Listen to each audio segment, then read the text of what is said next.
I think they're doing clean out today. I told them not to touch personal stuff, and so far they're not. Yeah, they're dividing it up. So yeah. Very good. So I'm trying my virtual background for the first time. Looks good. Yeah. As you can see, I've got a perfectly clean office, no need for a virtual background. Great. Well, I just got the green light from Facebook here. We are live, and want to welcome everybody to Quantum Leap Live. We have a special guest today, Jeff Nott, who's actually co-host Cory Nott's brother, and he's also, believe it or not, in a very same or similar field as Cory, although some of the things he does are very different, but looks like the coaching and business development skill sets run in the Nott family, which is great to hear. And I really look forward to hearing more about him. But with that, I wanted to have Cory, introduce himself and actually take the first part of the interview today, because he knows Jeff a lot better than I do. And let's hope so.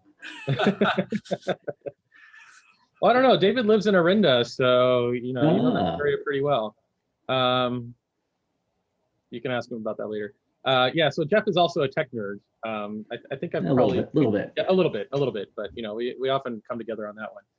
So I'm Cory Nott, and I am co-owner of Take Wing Coaching, and my wife and I do business coaching, especially for solopreneurs, such as consultants and freelancers. And we find ways to make that budget friendly and through group programs and workshops. And I get the honor of introducing my brother today on our Quantum Leap podcast. Our guest happens to be my brother. He is older than me by about, well, I won't give the total number, but a little bit. He did start young in his career, so I don't remember him being around much when I was a kid, except that he was often in his room blasting his music when he was home. It was the 70s, man. It was the 70s, yeah. And so Jeff will probably tell us a little more about how he got started, but I do remember him working many, many hours at a service station as a mechanic and then eventually owner. He did that for many years before selling his business. He moved on to sales. He's done insurance and coaching, and now he's all around the Bay Area doing that for auto shop owners and others that I'm sure he'll tell us about. I know whenever I meet a mechanic they know who my brother is, and is just about any other business owner I meet in the South Bay.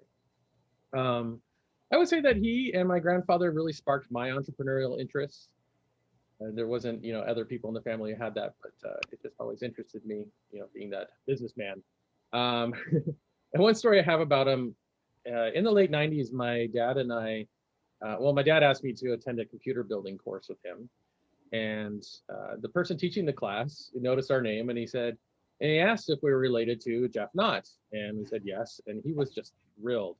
And he said that, I don't remember exactly everything he said, but the gist of it was that Jeff, as leader of a youth organization when he was a teenager, and maybe in your early 20s, Jeff, I don't know, had really changed this person's life, and it really touched on a lot of others' lives.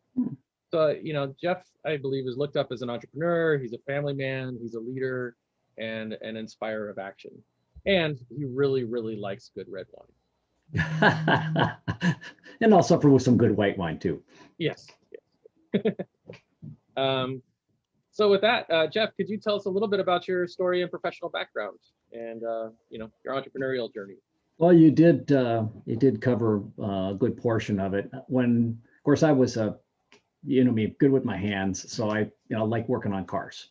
And so I went to school learning everything about automobiles. But my very first job out of high school, it was 3 days after I graduated. I worked for this fellow that ran a service station in Walnut Creek. Great family man, great businessman, ran a wonderful business. And I said, ooh, I want to run my own business. Now I've been doing my own businesses on and off, small stuff, yard maintenance, car maintenance, other sales for many years as a kid. But I got the big time entrepreneurial bug, and I said, I'm going to own my own service station. And within 5 years, I was running my own service station in San Jose. And so that's how I got my business chops, as it were. But I was like a lot of typical business owners, working like crazy. I made good money, lost some good money, the usual thing. but that's where I got my business start, is working in a small business, hiring, literally thousands of people for years. And so I probably spent 18, 20 years in that business. So I've always had a passion for business and business owners. And eventually I started selling software programs, doing my own marketing and management classes, and getting into the coaching business years later. So here I am today, still doing some sales myself, of course, my book. And that's where, of course, the book came out of all this years and years of experience. That's interesting, Cory, if you don't mind me just making a comment, how, those skills as a service station, or, working with your hands, it's amazing how a lot of that can transfer over into the other field, the things that you've learned, even though you acquire those new skills. Me, for example, I used to work in politics, and, I really, liked a lot about it, but I just didn't like really the lack of integrity and the lack of pursuing the public interest, so that's but then a lot of those skills and communications transferred over. Also the authenticity. I saw that the California Assembly, they say that they're bears or something, and I was saying that's their mascot or their branding, but I was saying it's more appropriate for them to be sheep, than bears, so just a little anecdote. I just thought that was very interesting, the number of things that you did and how that transfers over to your business success. So continue on, Cory. Thank you. Yeah, tell us a little bit more about your book, Jeff. Well, as I said, I got a broad-based experience of doing a lot of different things over the years, and I've probably worked with thousands of business owners in one capacity or another, at least, I would say, in the tens of thousands over the years. And in the process of coaching them, trying to help them out, it seems like there was always a frustration in getting some of the things done that they should be getting done, instead of they're working in the business on a regular basis instead of on the business. And I started coaching as a profession in about 2010. Ran into all kinds of challenges, following different programs, and I said, there's got to be a better way. And so I came up with this concept of 1 week, one thing, it just came to me. I started journaling the idea about 5-6 years ago, and came up with the concept of, okay, we're just going to focus on one thing. What one thing can we work on each week? Not big stuff, little stuff. And the things that they don't normally work on, such as, let's just think of a marketing plan. How about a technology plan? How about hiring plan? All those kind of things. No, I gotta fix a car. I gotta fix the house. I gotta, sell the real estate. I've got to, all these I've got tos. And the things they really got to, or they should be doing, gets put off to the side. And then that employment lawsuit happens, or they lose their lease because they didn't plan out where they were going in the future. All those things that people don't think about when they're working in the business, or as we say in the automotive world, I got my head under the hood and I can't see the forest for the trees. Could I just ask just what you saw as some of the skills, running a service station, a little bit more about how that, what you saw that transferred more into what you do now, but also what the new things that you had to learn in kind of your. Wow. Well, a number of things that helped me be a good business owner was working with the youth group that I was part of. I was part of a Masonic youth group for years. I was a leader in that group. And I attribute a lot of the people that I met over the years. It's not just learning the basics of fixing it. You can get the basics information about what you have to do in your business. Part of it has to do with leadership, and that learning of setting the goals, what's important, how to deal with people. Those are soft skills that I don't cover. I have to admit, I don't cover a lot of them in the book, but I do cover, self-development in there. But it's all those things that came together that to me said, I've got to find an easier way to help the business owner. And that's my, because I know my own failings over the years. I got better at hiring people. Of course, in a business like a service station, you've got a lot of part-timers and they don't hang around a long time. So you get a lot of experience quickly in doing that. But I had to learn, well, what's a budget? I had to learn, managing leases and other things, insurance. Oh my gosh, insurance. What's that? And understand to read a policy, or at least find the right people to give me to have the right mentors and advisors to help me do those things, because I didn't know anything about insurance at all. So I hope that answers your question.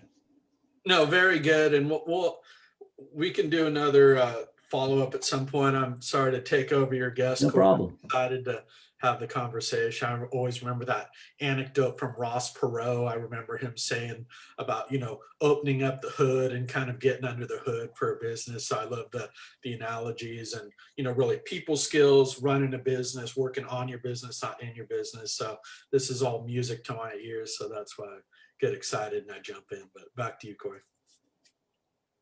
No problem. And just to be sure, what is the name of your book, Jeff? I'm not sure if we've actually said that. It's right behind you. I get it. It's right. Yeah, it's 1 week, one thing. That's the title of the book. And again, it's just that whole concept. I'm going to pick one thing and, work on it 1 week, one thing at a time, and not, it's like they say about eat what it takes to eat an elephant. They start at one bite at a time. Right. That's taking the elephant 1 week at a time. Awesome. And is it on Amazon? It is on Amazon. It's also on Indie Press, and and you can find it in both those places, as well as Books Inc. has it available. Great. And I did have the next question for you, and sorry, I got a little bit distracted there by phone call, unfortunately. So how would you say that COVID has affected your business and also that of your clients? Because it's definitely, so many business owners and have been dealing with so many people.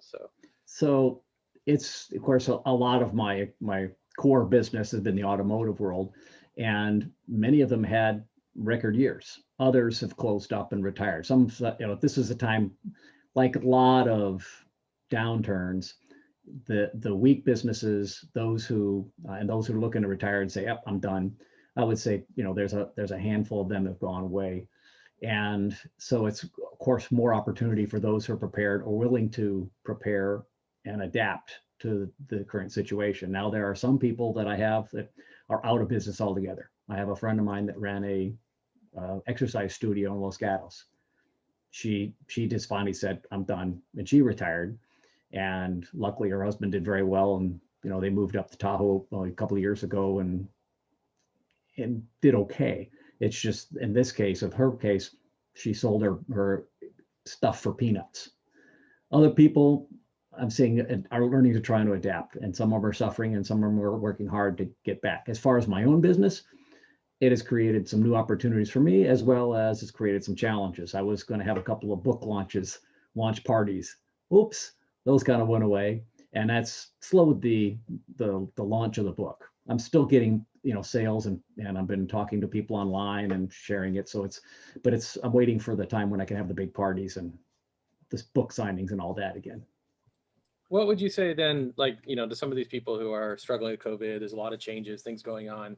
So something maybe from your book that you would say, this is what to focus on during this time, that one thing that they can do. I would say team. What's your team? The number one team is who works for you. Mm-hmm. Take care of those people. The more you care for them, the more they are going to care for your customers. That's another thing I always tell people. Treat your people like you want them to treat your customers, and you won't have to worry about getting customers. But the other part of the team is your vendors and your advisors. Right. And it's amazing how well you take care of those people, and they're going to work hard to take care of you more. And in this environment, I think the biggest challenge people are having is because we don't have that communication, that touch as well. The more you care for other people, more they know that you care for them, the more they're going to care for you. So it's not always easy, but it helps those who are willing to do that. Yeah, I agree with that. I think that has really had a major effect for Gail and I in terms of, and you don't really think about it that way. Sometimes you just, the people that you admire and respect and help you in some way, and then you help them, and then, they're kind of around. And that's the importance of having a strong network. And David's a little newer in his business. I think he's been at this just a little over a year, and he's also done a fantastic job at, I would say, networking up and in a way that's authentic and helpful to others. Mm-hmm. So yeah, yeah, and it's one of the chapters in my book. I wrote about taking care of your vendors, and you know, I kind of tongue in cheek, what kind of funny thing is I said, don't beat up your vendors. So many people are always hitting on their vendors. I want price. Can you give me this bonus? What kind of deal? Or, hey, you got tickets to the game on Saturday. You're gonna give me those tickets, right? And yet they're not always their best customer. So, and that's why I say, take care of your people, and not just your own employees, but take that vendor to lunch, buy them that gift card for whatever and you'd be surprised how far that goes, especially in tough times. Yeah, that was a powerful statement about the teamwork. And, that's something I felt like understood a lot more working in the private sector versus working in politics. And, there are certain things that I've learned that the private sector does so much better. And then there's other things that I've learned from politics that apply to the business sector. So it's hugely valuable. I've, for example, learned so much about team and teamwork from Cory and just how he operates and, the B&I network. And it's just a very powerful thing when you learn to work as a team. In politics, there's a certain amount of team effort, but then there's such a everybody on their own attitude too. So you have that in business too, where it's this, cartelized, and it's very, unless you're part of their team, you're an outsider, so but the better I've gotten learning to work as a team, the better I've done in business. So it's a great skill, and I just recently had an awareness on that issue. I mean, is there other tips, for entrepreneurs who are maybe they see that they need to go out on their own now, or from working from somebody else, that what can they focus on now during COVID as kind of the first steps to really going out and making a change in their business, but also in their life, would you say? Well, in my book, one of the first chapters I talk about is knowing your why, and that's a common. A lot of people, if you haven't seen Simon Sinek's Power of What, you got to watch that. It's a core of what I talk about in any business, and everybody has a passion for something. Everybody gets into business for one thing that just drives them.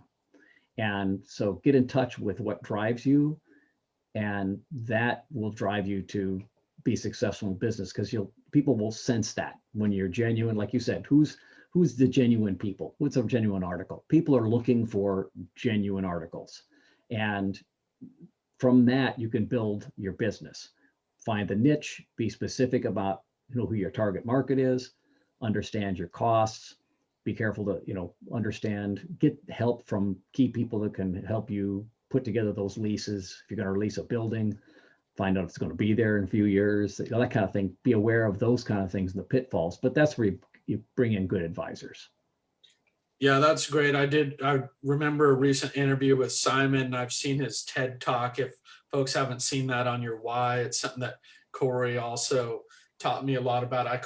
I never understood it as it applied to business until Cory taught me about it. But he says, well, really, a lot of people mistakenly believe that your why is about your bottom line or more dollars and cents, but it's not. It's about a bigger purpose in the world. So, Henry Ford's purpose was to actually democratize the automobile, to bring that to everybody. And, a social media colleague, friend of ours, Cory and I heard, it's not to kind of grow a business, it's to change the world through social media, so to speak, or really help other people through. So the business is just a vehicle, but the purpose is kind of a bigger purpose. So that's very well put. And you mentioned some leadership, you really have touched on some of these leadership themes and qualities. And I know you do some leadership work with the youth. If you don't mind just talking a little bit about that, and how I'd also like to explore how kind of the connection with leadership and business, business leadership. Mm-hmm. Well, like I said, I was a Boy Scout, got some good training of leadership in that. I was in this group, Sonic youth group called DMLA for many years, and worked with some phenomenal business leaders in the East Bay and beyond. And so through that and that education, I translate that into, working with other people. And so I've worked with a number of different youth groups over the years. Currently, I'm working with high schoolers in a business competition group called DECA, and it's phenomenal. Some of these students are amazing. They speak very, very well. They know more about things as high schoolers than I did, even as a young adult. But it's fun to work with them, and it's helping them understand working with other people. They're given these criteria for their competition, but I tell them, you get the criteria out of the way. How you present yourself, how you talk to people, how you relate to them, and you talk about something that's relatable to them, it's going to get you the high scores in the competition. And that's part of leadership, is also being relatable. It's not, okay, I'm the boss, that's positional power, but can I be a mentor and a boss at the same time? That's personal power. Great. Yeah, I do have an interest in kind of helping mentor the youth. That's part of why I joined the Oakland Rotary. They have a lot of great programs that Cory's a member of that, because I really think to really teach leadership, it really needs to start at a younger age too. And, I wish I learned some of the things I'm just learning now, like back when I was a Boy Scout or, in high school. So that's exciting to see somebody like you who, also sees that and is out there doing it. So, let me know if I can be of service in that way too. Sure. Well, if you're anybody that's interested in working with the youth, there's so many opportunities everywhere. And for instance, I'll put a plug in for DECA. I won't go into what it stands for. It's a kind of an arcane thing. It's been around for 75 years, but they're always looking for business people to help judge these competitions. And I've judged at the local level, and I've judged at the international level. And these kids are amazing. You will learn so much, but you also help them a lot, because I give feedback on, even in the testing that I do in the competitions, I want to give them feedback. This is great, do changes here, do that. And amazing, they will take that information, and I see them the next year and they're that much better for it. And it's a great way to volunteer your time, gives you kind of hope for leadership in the future, business people in the future, and gives you a great way to give back. So if you're interested, go to deca.org, dec.org, and look where you can volunteer. Great, we'll do. We'll put that link in the chat box. And I did want to just ask you, it's something I've been studying, and Cory and I have talked about having, this leadership theme more on the broadcast. But what I've learned and seen from a mentor of mine, John Maxwell, although I've never met him, he said, really, in business, we can only take our business so far as our leadership skills develop. You see that in McDonald's, that was actually started by some folks who kind of topped out with 5 stores, but then that franchise got bought out by somebody with these extraordinary leadership skills, and they took it worldwide. But could you just talk a little bit about kind of maybe, the importance of leadership in business, and maybe how to develop your leadership skills as a business owner, if there's a certain path that you took or a place to get started? Wow. I think the number one thing that anybody should do is read. The old adage of our leaders are readers is huge. And that's something that you can't read enough. You've mentioned John Maxwell. I've read several of his books. I've seen him preach on stage before many years ago, and phenomenal leader. And it's learning from others. Read about Washington and Lincoln and Churchill and all these other people. Even some of these football coaches. You think, oh, football. No, some of them are phenomenal leaders. The other thing is you need to get a mentor.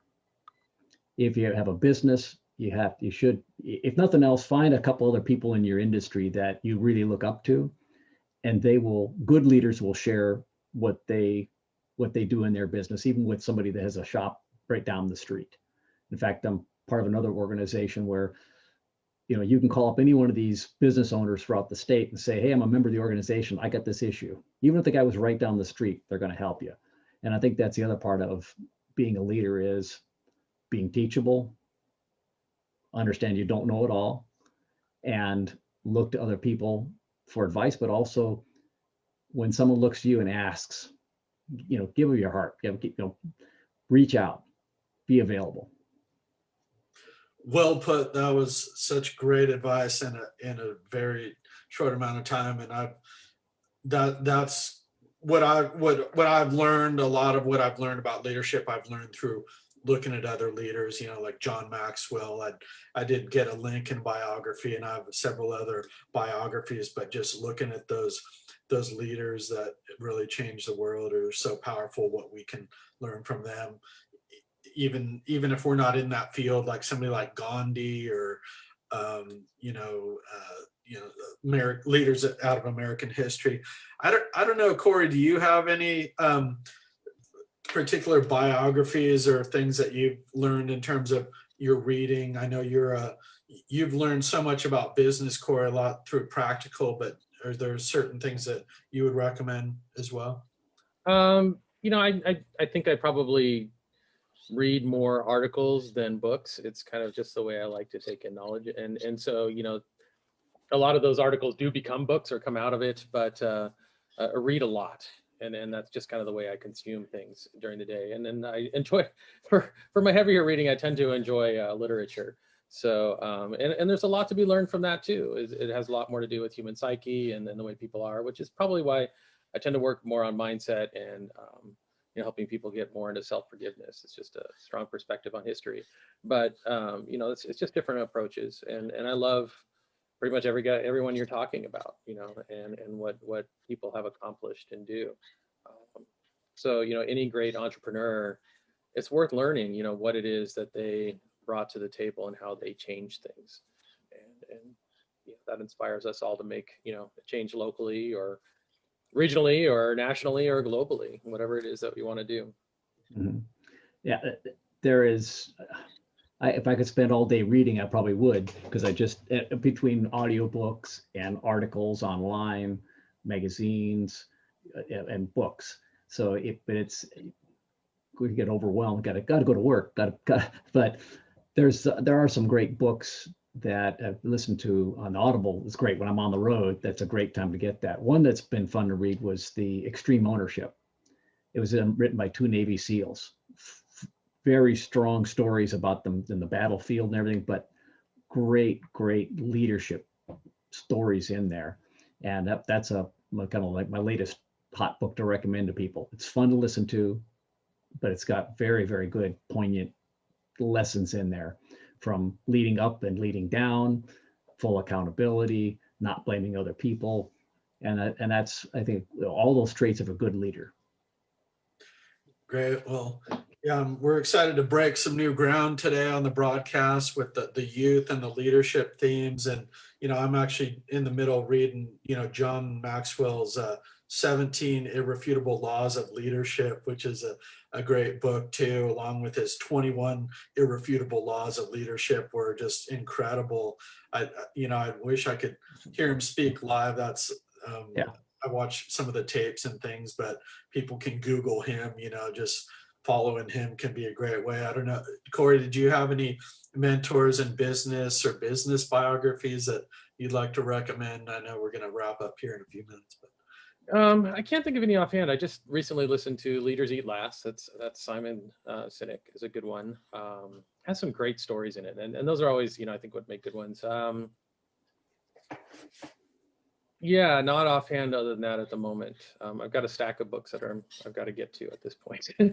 So, but I'm like Jeff, I really kind of gravitated to the audiobooks, and sometimes I just kind of go through and let one chapter play and then go on to something else. So speaking of odd places to find leadership or self-development, someone recommended Matthew McConaughey's latest book called Green Lights.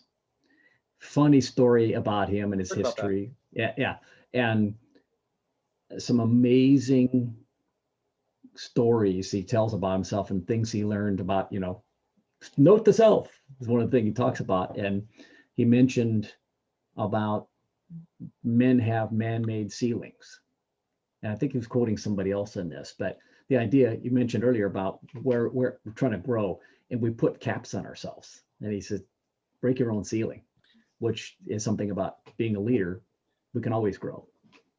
We had an interesting conversation about him a week or two ago. He was, I think it might have come out of the book. Do you know how many hours a night that he sleeps? No. 9. 9. 9 hours a night. Yeah, and I think that's interesting. And it's just, that even somebody, who's really successful, they get a lot of sleep.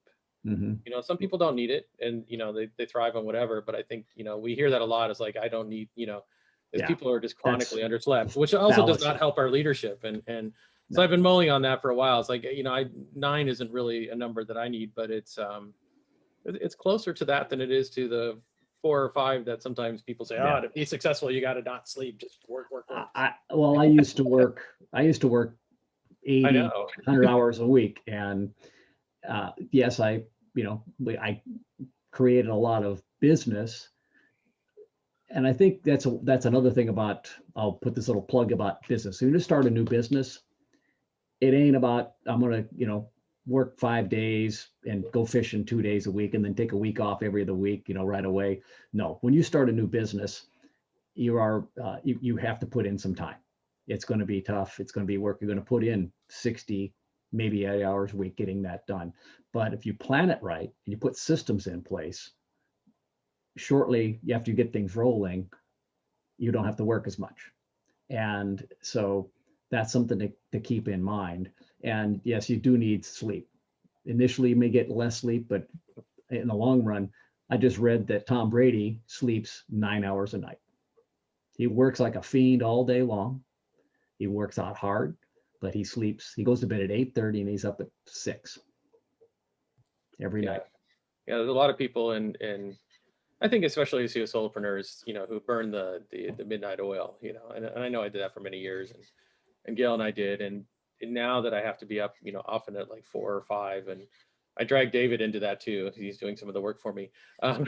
So it's like, it's completely shifted the way I think about those things. And, but it helps a lot. And we're actually finding, we started doing an accountability hour at 6 a.m. for writers. And we have one person who joins us regularly.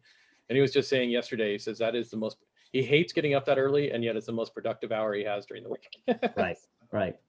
Now this is, maybe I should join that.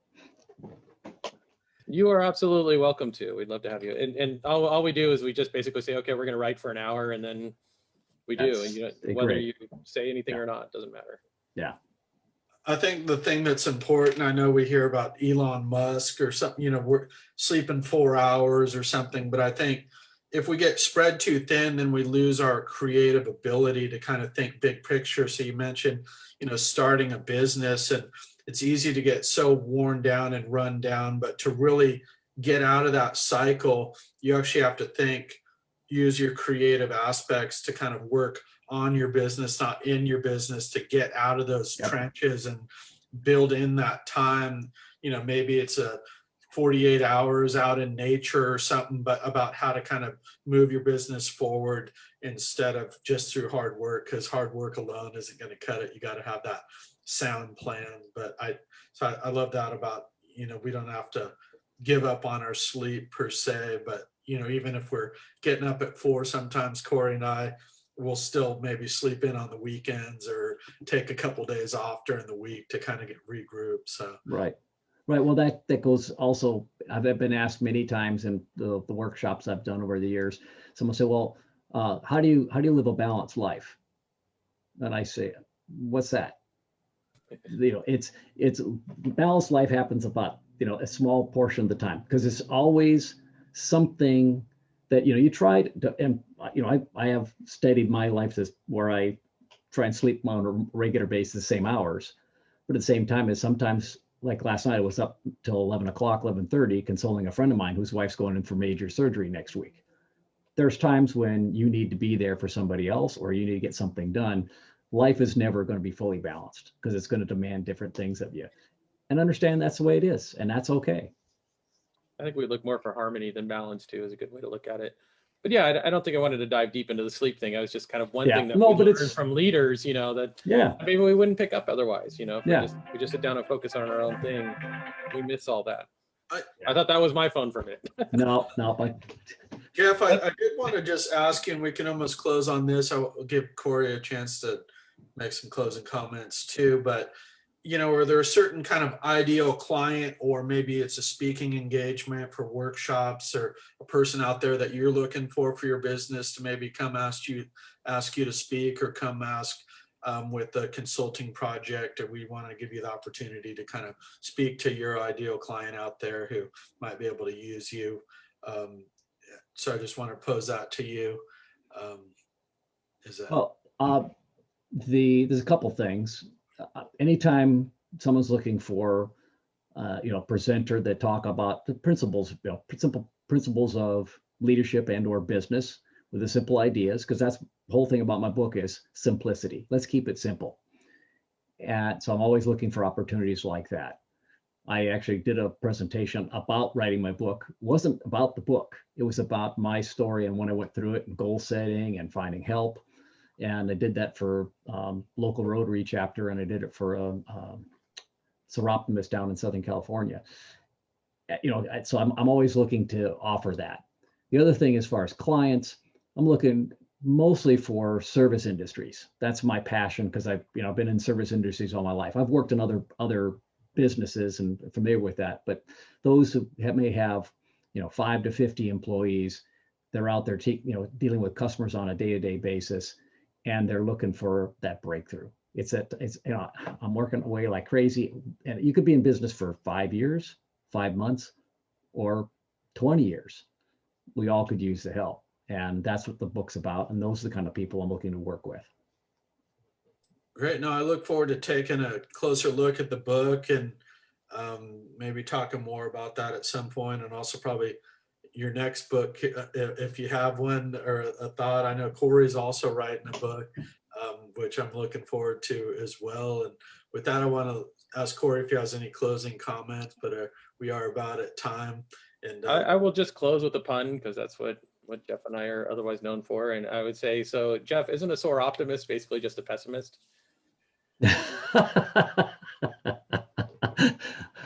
Don't tell him I said that. Yeah, you're right. That's funny. Good. I'll have to remember that one. Well, what's the other one about the that's the pessimist sees the glass as half full, the optimist is or half empty, and the optimist sees it as half full. I'm gonna messed up, but of course the engineer, what does he say? Wonders why they didn't make it the right size in the first place. Right. Well, good work, you guys. Exciting to talk to you and meet you, Jeff. And thanks, Cory. Sure, thank you so much. Pardon a couple of my earlier interjections here. You get me thinking. I always admire somebody who actually started out in one career and then completely moved into another career. So that was a very interesting tidbit about your story. And then all the multifaceted things that you do is also makes you very unique. And I know Cory's kind of the same way. You guys both have this extraordinary tech background, and then your business coaching. So it proves that you don't have to be just good at one thing and stick to it. You can use all of your talents, and that can contribute. Yeah. If you have a closing comment too, you're welcome. Well, I was going to say about that. There's a book I read that's called Random, and it's titled Random, and the subtitle is Where Generalists Succeed in a Specialized World. And I think about all of the different things I've dabbled in over my lifetime. And all of those things, all those pieces and parts have come together to help me be a better coach, to be an author, and to be able to interact with more people and understand things better. I'm not an expert in a lot of things, but I know a lot of things and know who to talk to, and I know how to talk to them because of all that varied experience. So don't be afraid to reach out and learn other things that you wouldn't otherwise think you would be interested in. Excellent. Well put. Well, with that, we're going to close it out for today. I'll put the links to your book and how to get in touch with you in the chat box. And hopefully you'll come back again soon, and Thank we you. can talk more about some of these issues. Anytime. Pleasure. Thanks, Jeff. Thanks, everyone. Have a great week.